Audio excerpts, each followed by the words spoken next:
அஸ்ஸலாமு அலைக்கும். பிஸ்மில்லா.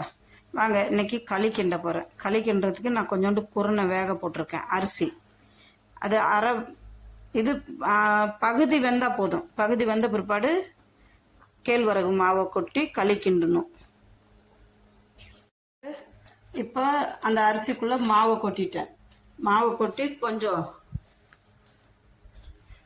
அப்படியே மூடி வைக்கணும் லேசாக. அப்போ தான் நல்லா மாவு வெந்துடணும்.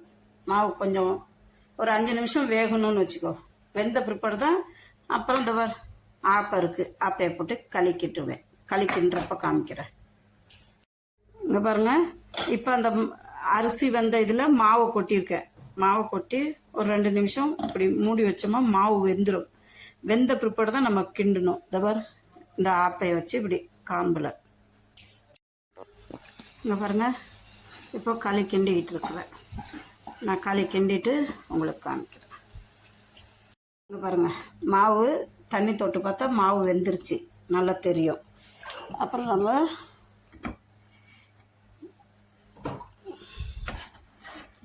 களி கிண்டுவோம், களி சாப்பிடுவோம். களி செஞ்சதை பார்த்தீங்களா? இப்போ சிக்கன் கறியும் வச்சுருக்குறோம்.